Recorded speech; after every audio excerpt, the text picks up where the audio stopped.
محترم ناظرین، حضرت عائشہ صدیقہ رضی اللہ تعالی عنہا نے نبی کریم صلی اللہ علیہ وسلم سے عرض کیا، جب مجھے معلوم ہو جائے شب قدر کی رات کا تو میں اس میں کیا دعا مانگوں؟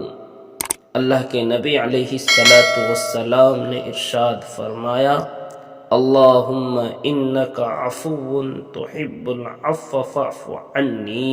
بسم اللہ الرحمن الرحیم، نحمدہ ونصلی علی رسولہ الکریم، اما بعد۔ محترم ناظرین، امید کرتا ہوں اللہ تبارک و تعالیٰ کی ذات سے، اللہ تبارک و تعالیٰ کے فضل و کرم سے ہم سب کا رمضان المبارک کا مہینہ بہت ہی اچھے طریقے سے گزر رہے ہوں گے۔ امید کرتا ہوں اللہ تبارک و تعالیٰ سے کہ تمام احباب رمضان المبارک کے روزے کا، نمازوں کا، تراویح کا اہتمام کر رہے ہوں گے۔ بات کو شروع کرنے سے پہلے ایک چھوٹی سی آپ سے ادباً گزارش ہے، ریکویسٹ ہے، اگر آپ نے چینل کو سبسکرائب نہیں کیا ہے تو برائے مہربانی چینل کو سبسکرائب کرے۔ اگر سبسکرائب کر دیا ہے، آپ کا تہہ دل سے شکریہ ادا کرتا ہوں۔ آپ اپنا قیمتی وقت دے کر ہماری ویڈیو کو دیکھتے ہیں، آپ کا بہت بہت شکریہ۔ آج اس ویڈیو کے اندر شب قدر کے متعلق ذکر کیا جائے گا۔ اللہ تبارک و تعالیٰ نے 30ویں پارے کے اندر باقاعدہ اس سورہ کو نازل کیا ہے، اور اس سورہ کے اندر شب قدر کے متعلق اس کی فضیلت کو بیان کیا گیا ہے۔ یوں تو تمام رمضان المبارک کا مہینہ بہت ہی افضلیت کا ہے۔ رمضان المبارک کی راتوں میں سے جو ایک رات شب قدر کہلاتی ہے، جو بہت ہی قدر و منزلت اور خیر و برکت کی حامل رات ہے، اسی رات کو اللہ تبارک و تعالی نے قرآن کریم کے 30ویں پارے کے اندر 1000 مہینوں سے افضل قرار دیا ہے۔ 1000 مہینے کے 83 برس 4 ماہ بنتے ہیں۔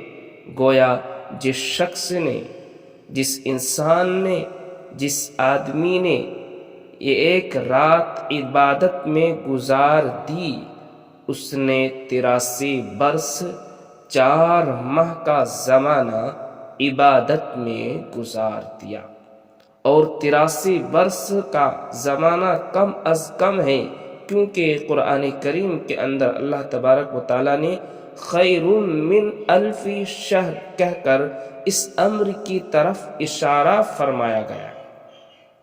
اللہ کریم جتنا زائد اجر عطا فرمانا چاہے گا عطا فرمائے گا۔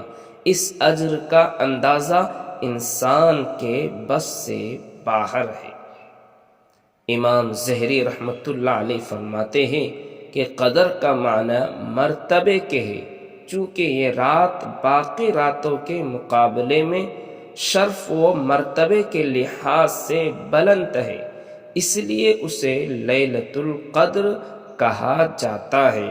اللہ کے نبی علیہ السلام نے بنی اسرائیل کے ایک شخص کا ذکر کیا جس نے 1000 سال تک اللہ تبارک و تعالی کی عبادت کی، اور پلک جھپکنے کے برابر بھی اس نے اللہ کی نافرمانی نہیں کی۔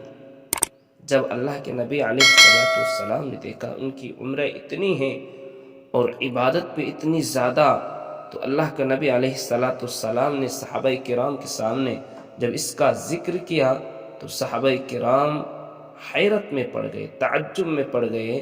تو اللہ تبارک و تعالیٰ نے اس کے بدلے میں، اس کے عوض میں، اللہ تبارک و تعالیٰ نے یہ ہمیں شب قدر کی رات مرحمت فرمائی۔ اور اس شب قدر کی رات میں جو شخص سورہ قدر کو 7 مرتبہ پڑھنے کا اہتمام کرے گا، امیر المؤمنین حضرت سیدنا علی مرتضی کرم اللہ وجہ فرماتے ہیں کہ جو کوئی شخص شب قدر میں سورہ قدر کو 7 مرتبہ پڑھتا ہے، اللہ تبارک و تعالی اسے ہر بلا سے محفوظ فرما دیتا ہے، اور 70,000 فرشتے اس کے لیے جنت کی دعا کرتے ہیں۔